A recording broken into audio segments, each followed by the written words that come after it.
बचाए रखे और उसको हमको आगे बढ़ाना है।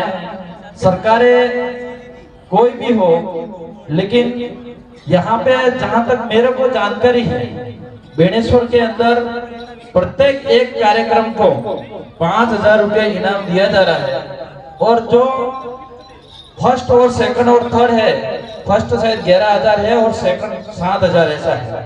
तो हमें सरकार की तरफ से तो मिल रहा है, लेकिन इसके अलावा भी हमारे ये जो संस्कृति हम यहाँ पे हमारी परंपरा बताते हैं, ये हमारे गांवों के अंदर भी जीवित रखना होगा। आज हम लोग देखते हैं कई गांवों के अंदर जहां हम लोग यहाँ पे शानदार प्रस्तुति देते हैं, लेकिन गांवों में आज धीरे धीरे खत्म हो रही है। आज ये घेर प्रोग्राम शानदार मैंने देखा। हम छोटे थे तब हमारे होली से पहले 15 दिन पहले हम घेर खेलते थे और 15 दिन ऐसे खेलते थे जो पूरी तरह से शाम को 7 से 10 बजे तक हर गांव के हर फले के अंदर ढोल बजता था और घेर खेली जाती थी। वो परंपरा भी हमारे गांवों के अंदर जीवित रखना होगा। यही हमारे आदिवासियों की पहचान है।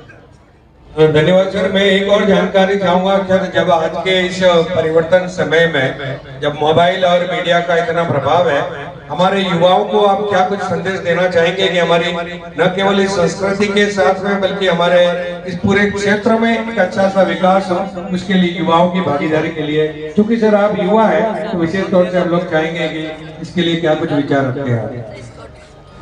देखो मोबाइल एक ऐसी चीज है, पॉजिटिव भी हो और नेगेटिव भी है।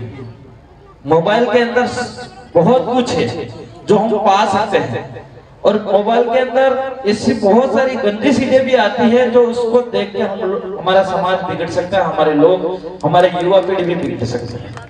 तो हम लोगों को हमारे समाज को अच्छा बनाने के लिए और हमारे युवा साथियों से मैं ये कहना चाह रहा हूँ कि मोबाइल के अंदर अच्छी अच्छी चीजें मिलती हैं। हम लोगों को देश और दुनिया की जानकारी मिल सकती है, हमारे पढ़ाई संबंधित हमें जानकारी मिल सकती है, हमारे इस सांस्कृतिक बारे में जानकारी मिल सकती है। हमें बहुत कुछ मोबाइल देता है, लेकिन इसी तरह से अगर मोबाइल से जितना हो सके इतना हम ले सकते हैं, लेकिन एक तरफ देखें तो खराब चीजें भी हम जो मोबाइल के अंदर आती है वो नहीं लेनी चाहिए, मेरा मानना है। सर एक और जानकारी, चूंकि आप जनप्रतिनिधि है सर, अभी आपने कहा कि जिला प्रशासन की तरफ से इतना इनाम दिया जाता है, इतनी भागीदारी है, तो जन कल्याणकारी योजनाएं राज्य सरकारों की बहुत अच्छी होती है। तो हम लोग आपसे जानना चाहेंगे सर, आप जनप्रतिनिधि के तौर पर ऐसा क्या कुछ प्रयास करेंगे कि वो तमाम जन कल्याणकारी योजना एक आम जन तक, नीचे तबके तक पहुंच पाए। आज की तारीख में मैं आपका सवाल का जवाब देना चाहूंगा। आजादी के बाद 76 साल हो गए, आज तक हमारे इस एरिया के अंदर, ट्राइबल एरिया के अंदर देखा जाए और विशेष करके मैं 4 राज्यों की बात करूं, उस चारों राज्यों के अंदर हमारे केंद्र सरकार हो चाहे राज्य सरकार हो, जन कल्याण योजना काफी सारी रहती है, लेकिन वो धरातल पे नहीं जा पा रही। वो धरातल पे न जाने इसका उपयोग नहीं हो रहा और उसका फायदा लोग कैसे नहीं उठा पा रहे। इसका मेन कारण है या तो प्रशासन ध्यान नहीं दे रहा या फिर हम जैसे जनप्रतिनिधि ध्यान नहीं दे रहे। मेरा एक ही संदेश है कि हम लोग चाहे कोई भी हो, केंद्र सरकार राज्य सरकार की जितनी भी योजना है, इस योजनाओं को धरातल पे लाने के लिए और उस धरातल पे आम जन को फायदा दिलाने के लिए हम प्रशासन और जनप्रतिनिधि की जिम्मेदारी, उसको कर्तव्य को पूरी तरह से निभाना चाहिए। बहुत अच्छी बात सर। अंत में एक और सवाल जरूर पूछूंगा सर मैं, इतने सारे श्रद्धालु बैठे हुए घाट पे हम लोग जाते भी हैं, आप भी पहुंचे होंगे, क्या कुछ किया जा सकता सर स्वच्छता के लिए?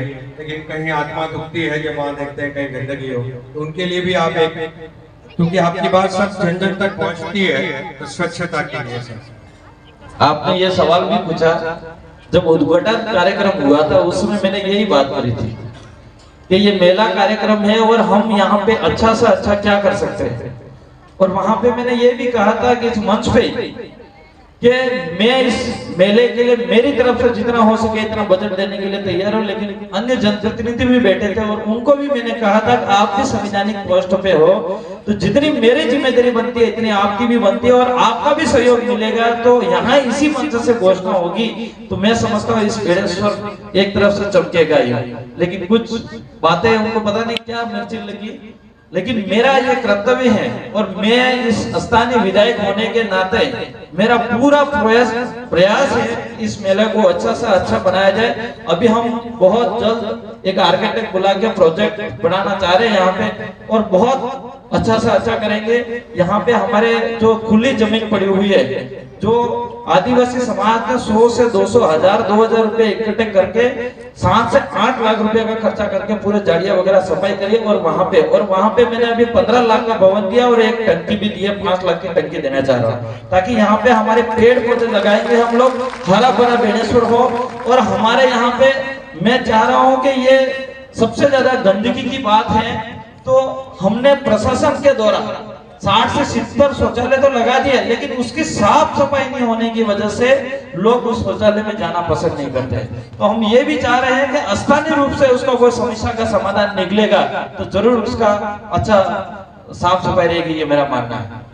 बहुत अच्छे सर। अंत में सर गुस्ताखी माफी के साथ में पूछ लो छाया सर बता दीजिए।